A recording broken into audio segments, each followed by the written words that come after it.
अस्सलाम वालेकुम, मेरा नाम है जहांसेब हाशमी और ये है टोयोटा रीवो GR 2023 मॉडल। ये टोयोटा रीवो का GR वेरिएंट है जो कि रीवो की कैटेगरी में अब टॉप ऑफ लाइन चीज है। इससे पहले रीवो में रॉको टॉप ऑफ लाइन आता था और उससे पहले रीवो भी टॉप ऑफ लाइन था। अब ये गाड़ी टॉप ऑफ लाइन है और इसमें ऐसी बहुत सारी चेंजेस की गई हैं जो कि वर्थ इट हैं। अगर बात की इस गाड़ी की प्राइस की तो ये इसकी प्राइस 172 है, यानी 1,72,00,000 रुपए, और ये गाड़ी साइकिल मोटरस्पोर्ट के पास अवेलेबल है। अगर अपनी गाड़ी परचेज करनी है तो आप साइकिल मोटरस्पोर्ट से परचेज कर सकते हैं और यहाँ से परचेज करने का फायदा ये होगा कि ये गाड़ी रेडी डिलीवरी है। आप 172 पे करें और ये गाड़ी ले जाएं। फिर यहाँ पे कलर रेंज भी अवेलेबल है। ये गाड़ी फिलहाल ब्लैक में है, यहाँ पे व्हाइट और इसके अलावा सिल्वर वगैरह भी अरेंज की जा सकती है। So let's discuss Toyota Revo GR। इस गाड़ी में ऐसी बहुत सारी चेंजेस की गई हैं जो कि इसकी प्राइस को वर्थ इट बनाती हैं, और वो क्या है मैं इस रिव्यू में कवर करने वाला हूँ। ये स्पेसिफिक गाड़ी साइकिल मोटरस्पोर्ट के पास अवेलेबल है जो कि रावलपिंडी में DHA2 के गेट 1 के ऑपोजिट लोकेटेड है। तो आपने अगर इसके बारे में कोई इन्फॉर्मेशन लेनी है तो आप इस दिए गए नंबर पे कॉल कर सकते हैं। Overall it's a great Revo and today I am going to review it. Let's start with the exterior of this car. ये टोयोटा रीवो GR 2023 मॉडल का एक्सटीरियर है जो कि लुक्स के लिहाज से बड़ा एग्रेसिव है और किसी भी रीवो से ज्यादा एग्रेसिव है। सो अगर बात कीजिए इस गाड़ी के फ्रंट एंड की, यहाँ पे बहुत सारी चेंजेस की गई हैं, जैसा कि अब इस गाड़ी के फ्रंट पे ऑलमोस्ट सब कुछ बॉडी कलर में ही आता है। रीवो रॉको में ये वाले पार्ट्स मैट ब्लैक में थे, जबकि अब GR के अंदर ये सारे पार्ट्स बॉडी कलर में आ गए हैं। स्पेसिफिक कार में ग्लॉस ब्लैक में है और डेफिनेटली व्हाइट गाड़ी में ये व्हाइट होते हैं। और इसके अलावा इसके फ्रंट पे ये काफी मैसिव टोयोटा की बैजिंग दी गई है, जैसा कि टंड्रा या टकोमा वगैरह में आती है। पाकिस्तान में यहाँ पे एक प्लैंक दिया गया है। इंटरनेशनल वर्जन के अंदर यहाँ पे फ्रंट पे रडार आता है, जो कि पाकिस्तान में डेफिनेटली टोयोटा ने ऑफर नहीं किया, वो तो मेरे ख्याल से अच्छी बात थी। और इसके अलावा अगर बात कीजिए फीचर्स की तो यहाँ पे पार्किंग सेंसर्स दिए गए हैं GR में। और इसके अलावा अगर बात कीजिए हेडलाइट्स की तो हेडलाइट इस गाड़ी में बाइज राउंड वाली आती हैं और इनमें ये DRL भी दी गई हैं। प्लस ये हेडलाइट्स ऑटोमेटिक फीचर के साथ आती हैं, यानी कि ये रात और दिन को सेंस करके ऑटोमेटिकली ऑन या ऑफ होती हैं। और इसके अलावा इस गाड़ी में फॉग लैंप भी अब LED वाले आते हैं। ये अगेन मेरे ख्याल से एक अच्छी चीज है। और एक और अच्छी चीज है रीवो के बारे में, वो ये है कि टोयोटा पाकिस्तान में रीवो के ऑलमोस्ट वो सारे वर्जन ऑफर कर चुका है जो कि वर्ल्ड वाइड ऑफर होते हैं। रीवो GR इंग्लैंड में और इसके अलावा और भी बहुत सारी कंट्रीज में आता है, थाईलैंड वगैरह में, और टोयोटा पाकिस्तान में भी ये चीज ऑफर कर चुका है। प्लस इसमें फीचर्स भी काफी हद तक वैसे आते हैं जैसा कि बाहर के रीवोस के अंदर आते हैं। तो ये अगेन मेरे ख्याल से एक अच्छी चीज है। इसके बाद अगर बात कीजिए इस गाड़ी की साइड प्रोफाइल की तो साइड प्रोफाइल के लिहाज से भी ये गाड़ी काफी एग्रेसिव है और यहाँ पे भी बहुत सारे चेंजेस किए गए हैं as compare to Revo Rocco. और वो क्या है मैं भी कवर करने वाला हूँ। पहला चेंज इस गाड़ी के ओवर फेंडर्स हैं। ब्लैक गाड़ी में तो ये पहले जैसे ही लग रहे हैं, लेकिन अब इनकी फिनिश ग्लॉस ब्लैक में है। ये भी बॉडी कलर में आते हैं और इसके अलावा रीवो रॉको में ये मैट में थे। फिर इस गाड़ी के अलॉय व्हील्स का डिजाइन भी चेंज कर दिया गया है। प्लस ये अलॉय रिम है भी थोड़े बेहतर, इस तरह से कि इनकी साइड बहुत थोड़ी ज्यादा थिक है एज कम्पेयर टू रॉको या रीवो भी। इनके फायदे ये हैं कि ये ऑफ रोडिंग में इस टायर की यूजेबिलिटी को बेहतर बनाती हैं, जो कि मैं आगे कवर करूंगा अभी। और इसके अलावा इसके ब्रेक कैलिपर भी अब रेड में है। फिर बाकी यहाँ पे बेसिक बैचिंग दी गई है 2.8 GR की, जैसा कि डेफिनेटली रीवो में आती होती थी। और इसके अलावा इस गाड़ी के साइड मिरर भी अब ये ग्लॉस ब्लैक में है, पहले ये मैट ब्लैक में थे। अगेन इस गाड़ी के जो ये डोर हैंडल्स हैं ये भी अब बॉडी कलर में आते हैं। ब्लैक गाड़ी में ब्लैक, व्हाइट गाड़ी में व्हाइट। लेकिन व्हाइट गाड़ी में इसका जो ये बटन है ये ब्लैक होता है, तो ये मेरे ख्याल से अगर व्हाइट होता तो ज्यादा अच्छी बात थी। बाकी फिर एयर प्रेस अब रीवो के अंदर स्टैंडर्ड आते हैं GR में। और अगर हम बात करें इस एंड की तो रेयर एंड पे भी कुछ चेंजेस की गई हैं, जैसा कि 4x4 डिफ्रॉग का स्टिकर तो आगे कर दिया गया है। रीवो वी में ये बैक पे आता है, रॉको में ये यहीं पे आता है, लेकिन इसका ये वाला एरिया थोड़ा ब्लैंक लगता है आपको। और इसकी वजह यह है कि रॉको में यहाँ पे रॉको की बैजिंग आती थी, जैसा कि आप देख सकते हैं। ये गाड़ी बैक से थोड़ी सी ज्यादा अग्रेसिव लगती है, स्पेशली रियर एंड से। तो ये वाला बैच अब यहाँ से निकाल दिया गया है GR में, वो तो मेरे ख्याल से अच्छी बात थी। यहाँ पे GR का बैच आता था। और इसके अलावा यहाँ पे एक और डिफरेंस ये है, इसकी जो ये रोल बार है ये भी अब ग्लॉस ब्लैक में है, इररिस्पेक्टिव ऑफ कलर। ये ऐसे ही आती है, व्हाइट गाड़ी हो तब भी ये ग्लॉस ब्लैक में ही होती है। और इसके अलावा जो रीवो रॉको का रोल बार था ये मैट ब्लैक में था, जो कि आप देख सकते हैं। तो ये हर किसी की अपनी चॉइस है, कुछ लोगों को ये बेहतर लगता है, कुछ लोगों को ये बेहतर लगता है। इसके अलावा अगर बात कीजिए इसकी फीचर्स की तो इसमें लाइट्स भी आती हैं, जो कि मैं भी कवर करूंगा ट्रंक के अंदर। अगर बात कीजिए इस गाड़ी के रेयर एंड की तो रेयर एंड के लिहाज से भी ये गाड़ी काफी एग्रेसिव है लुक्स के लिहाज से। इसमें टेल लाइट जो है ये फेस में चेंज कर दी गई थी और तीनों ही वेरिएंट्स में टेल लाइट सेम आती हैं लावा LED लैंप के साथ। इसमें इंडिकेटर और ब्रेक हेलोजन में है, लेकिन रिवर्स इस गाड़ी का LED में आता है। इसके अलावा बाकी यहाँ पे बेसिक बैचिंग दी गई है टोयोटा हाइलक्स GR वगैरह की, लेकिन यहाँ पे एक फ्रिल आती थी टोयोटा हाइलक्स की रीवो रॉको के अंदर, वो रिमूव कर दी गई है, जो कि मेरे ख्याल से थोड़ी सी अजीब चीज है। अगर होती तो इसकी लुक बेहतर आती। लेकिन इस गाड़ी में जो रिवर्स कैमरा है ये इसी के अंदर इंटीग्रेटेड है, जो कि बड़ी नीट सी हाउसिंग में है।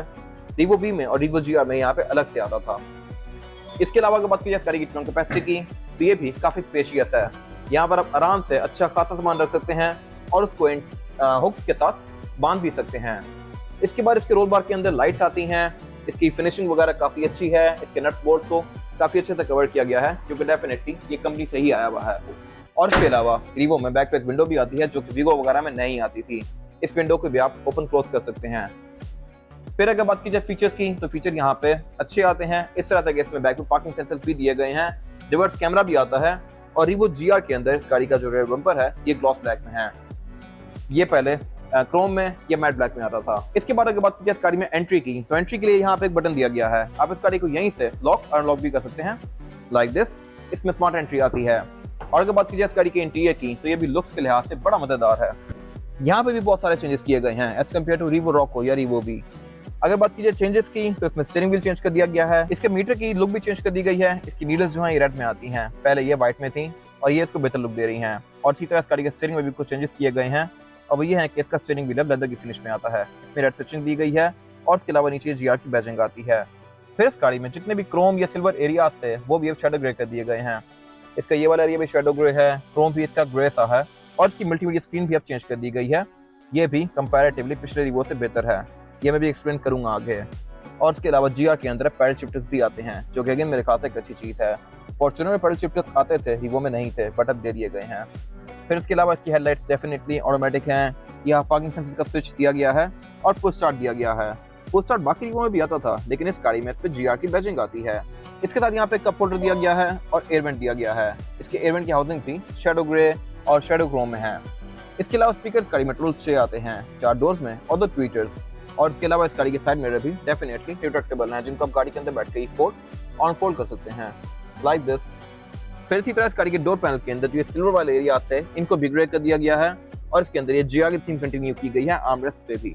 और जीआर के अंदर जो ये पेडल्स हैं, इन पे भी एल्यूमिनियम की फिनिश दी गई है, जो कि इसको अच्छी लुक दे रही है। ये भी पहले किसी रीवो में नहीं आते थे। अगर बात की जाए इस गाड़ी की स्क्रीन की, तो ये इस गाड़ी का एक बहुत अच्छा चेंज है। ये स्क्रीन वही है जैसे कि थाईलैंड में या यूके वगैरह में आती है। इसमें बहुत सारे फीचर आते हैं, प्लस ये गाड़ी के कंप्यूटर के साथ कनेक्टेड है। ये आपको यहाँ पे इस गाड़ी की क्रूजिंग रेंज, फ्यूल रेंज, इस तरह की सारी चीजें शो करवाती है। गाड़ी की स्टैट्स भी आपको यहाँ पे शो होती हैं, और उसके अलावा आप इसके साथ फोन वगैरह भी कनेक्ट कर सकते हैं। फिर रीवो में, रीवो वी के अंदर भी और रीवो रॉको के अंदर भी क्लाइमेट कंट्रोलर डुअल जोन आता है। पहले ये सिर्फ सिंगल जोन था। अब इस गाड़ी की ड्राइवर और पैसेंजर की दोनों की जोन्स को अपनी मर्जी के लिहाज से एडजस्ट कर सकते हैं, लाइक दिस। तो ये मेरे ख्याल से एक अच्छी चीज़ है। और इसके अलावा ये इस गाड़ी क्योंकि 4x4 है, तो इसके साथ 4x4 के कंट्रोल्स दिए गए हैं। जो कंट्रोल्स हैं ये हैं H2, H4 और L4। H2 यानी 4x2, H4 यानी हाई रेंज और 4x, L4 यानी लो रेंज और 4x4। फिर यहाँ पे नीचे कुछ और कंट्रोल्स दिए गए हैं, चार्जिंग आउटलेट्स दिए गए हैं, डाउन एसेस कंट्रोल दिया गया है, और इसके अलावा यहाँ पे ट्रैक्शन कंट्रोल और डिफरेंशियल लॉकिंग दिया गया है, जो कि सेल्फ एक्सप्लेनेटरी है। फिर उससे नीचे इस गाड़ी का गियर लीवर दिया गया है, जो कि नॉर्मल हर टोयोटा जैसा ही है, और इस गाड़ी को आप मैनुअली भी चला सकते हैं, लाइक दिस। और इसके अलावा इसमें क्योंकि पैडल शिफ्टर्स भी आते हैं, तो आप इसके गियर्स को ऊपर से भी शिफ्ट कर सकते हैं। फिर यहाँ पे इसके ड्राइविंग मोड्स दिए गए हैं, इको और पावर का, और इसके अलावा हैंड ब्रेक इस गाड़ी में ट्रेडिशनल ही आती है, जो कि अगर इलेक्ट्रॉनिक हो रही तो मेरे ख्याल से अच्छी बात थी। फिर उससे पीछे इस गाड़ी का सेंटर कंसोल दिया गया है, जो कि काफ़ी स्पेशियस है, और इसके अंदर एक 100 वोल्ट का पावर आउटलेट भी दिया गया है। और अगर बात की जाए इस गाड़ी की सीट्स की, तो सीट्स भी इस गाड़ी की लुक्स के लिहाज से काफ़ी अच्छी हैं। इन पर जगह जगह जीआर की बैजिंग दी गई है, और ये सीट्स भी रेड और ब्लैक के कॉम्बिनेशन के साथ हैं। इसके अलावा इस गाड़ी में कूल बॉक्स भी आता है, जिसको आप यहाँ से खोल सकते हैं। इस गाड़ी में 2 ग्लव कंपार्टमेंट दिए गए हैं, एक ऊपर जिसमें कूल बॉक्स आता है, और फिर एक नीचे जो कि प्रॉपर एक स्टोरेज कंपार्टमेंट है। यहाँ पे इसकी यूजर मैनुअल वगैरह दिए गए हैं। और इसके अलावा अगर आप एक गौर करें तो इस गाड़ी का रूफ लाइनर भी ब्लैक है। पिछले किसी भी रिवो में ये सिल्वर या ऑफ वाइट से आता था, इसमें ये ब्लैक में दिया गया है। फिर यहाँ पे सनग्लास होल्डर दिया गया है, रेड व्यू मिरर दिया गया है, और इसके अलावा यहाँ पे कुछ खास है नहीं। अगर बात की जाए पैसेंजर की सीटिंग कैपेसिटी की, तो रीवो जीआर में ये भी काफी स्पेशियस है। बैक पे आप आसानी से 3 लोग बिठा सकते हैं, 4 लोग आना चाहें तो वो भी आ जाएंगे, लेकिन फिर ज्यादा कंफर्टेबल नहीं होंगे। ये गाड़ी चौड़ाई में काफी अच्छी है। बैक पे यहाँ पे 2 लोग बहुत आसानी से बैठ सकते हैं, थर्ड पर्सन भी आराम से आ सकता है, लेकिन उसका फ्लोर बेड कोई बहुत ज्यादा स्पेशियस नहीं है, क्योंकि इसमें एक हम्प आता है। मेरे पास यहाँ पे लेगरूम का बिल्कुल भी कोई इशू नहीं है, और हेडरूम का मेरे पास यहाँ पे कोई इशू नहीं है। और इसके अलावा रीवो जीआर में अगेन यहाँ पे भी सारी एक्सेंट्स जो है सिल्वर कलर की, इनको ग्रे कर दिया गया है। फिर इस गाड़ी में एयरमेंट्स भी आते हैं, और इसके अलावा इसकी सीट के बैक में एक यहाँ पे सेंटर कंसोल भी दिया गया है, जिसको निकाल के आप इसमें से 2 कप होल्डर एक्सेस कर सकते हैं, और इसको एज एन आर्मरेस्ट यूज कर सकते हैं। इसके अलावा बैक पे चाइल्ड सीट एंकर्स आते हैं, सीट बेल्ट आती हैं, ये विंडो आती है जिसको आप ओपन क्लोज कर सकते हैं और इसके अलावा बैक पे स्पीकर भी दिए गए हैं। इसके बाद अगर बात की जाए इस गाड़ी के इंजन की, तो रिवो GR में जो इंजन आता है ये है 1GD FTV, जो कि इनलाइन 4 सिलेंडर है और ये गाड़ी रेयर व्हील ड्राइव है। ये इंजन 201 हॉर्स पावर प्रोड्यूस करता है, जो कि इस बॉडी साइज के लिहाज से काफी सफिशिएंट है और ये इंजन बहुत ज्यादा ड्यूरेबल भी है। टोयोटा वर्ल्ड वाइड और पाकिस्तान में भी अपनी ड्यूरेबिलिटी के लिहाज से बहुत ज्यादा फेमस है। प्लस इस ड्यूरेबिलिटी की वजह से इस गाड़ी की रीसेल वैल्यू भी बहुत अच्छी है। ड्यूरेबिलिटी का आप अंदाजा इस चीज से लगा सकते हैं कि आपको 1990s की कितनी रेंज रोवर्स या कितनी हमर्स वगैरह रोड पे नजर आती हैं, लेकिन आपको कितने टोयोटा नजर आते हैं। इसका मतलब यह है कि टोयोटा काफी लंबे अरसे तक लास्ट करती है and this car is no different. ये इंजन काफी पावरफुल भी है और काफी इकोनॉमिकल भी पड़ता है। इसके अलावा ये गाड़ी आपको तकरीबन 10 से 12 तक की एवरेज दे सकती है डिपेंडिंग अपॉन ड्राइविंग पैटर्न, अगर आप इसको प्यार से चलाएं तो। और इसके अलावा इस गाड़ी का बोनट स्टैंड से ओपन होता है, अगर हाइड्रोलिक कार है तो मेरे ख्याल से अच्छी बात थी। बाकी इसके अंदर इंसुलेशन वगैरह भी दी गई है, जो कि अगेन मेरे ख्याल से एक अच्छी चीज है। इसके बाद अगर बात की जाए इस गाड़ी के टायर साइज की, तो रिवो GR में जो टायर साइज आता है ये 265, 60 और 18। इसमें 18 इंच फ्रेम दिए गए हैं जो कि शेडो ग्रे में है। ये ग्रे और ब्लैक का कॉम्बिनेशन है जो कि इसको काफी अच्छी लुक दे रहा है। और उसके अलावा इसका डिजाइन भी कंपैरेटिवली पिछले किसी भी रिवो से थोड़ा डिफरेंट है। इसकी जो साइड वॉल्स हैं ये थोड़ी ज्यादा थिक आती हैं और इसका फायदा ये है कि अगर आप इसको डेजर्ट में हवा कम करके चलाते हैं तो ये टायर को उतरने से रोकती हैं। और इसके अलावा इसकी लुक भी काफी अच्छी है। टायर इस गाड़ी में डनलॉप ब्रांड ट्रैक किया आता है, जो कि पहले भी हर रिवो में आता था। और इसके अलावा रिवो GR में जो ब्रेक कैलिपर्स हैं इनको रेड में पेंट कर दिया गया है और इनके ऊपर GR की बैजिंग दे दी गई है, लेकिन ब्रेक में कोई खास डिफरेंस नहीं है। यहाँ पे जो डिफरेंस है वो ये है कि इस गाड़ी में रिवो GR के अंदर जो एक मेजर डिफरेंस है वो इसके सस्पेंशन के अंदर है। सस्पेंशन अब इस गाड़ी में मोनोट्यूब शॉक एब्जॉर्बर वाला आता है, जो कि कंपैरेटिवली पिछले किसी भी रिवो से बहुत बेहतर है और ये पिछले किसी भी रिवो में नहीं आता, सिर्फ GR में आता है। ये बेसिकली इस गाड़ी की शॉक्स की परफॉर्मेंस को ऑफ रोडिंग पे या एक्सट्रीम परफॉर्मेंस वाले सीन में ज्यादा बेहतर बनाता है। तो ये मेरे ख्याल से एक और वर्थ इट इंप्रूवमेंट है। इसके अलावा यहाँ पे कोई खास इंप्रूवमेंट नहीं है। तो ये था एक quick overview Toyota Revo GR का। अगर आपको रिव्यू पसंद आया तो इस रिव्यू को लाइक कीजिए, मेरे चैनल को सब्सक्राइब कीजिए और अगर आपके पास गाड़ी से रिलेटेड कोई भी राय है तो उसको कमेंट सेक्शन में शेयर जरूर कीजिएगा, ताकि वो लोग जो ये गाड़ी लेने वाले हैं वो आपकी राय से फायदा उठा सकें। अपना ख्याल रखिएगा। Thank you.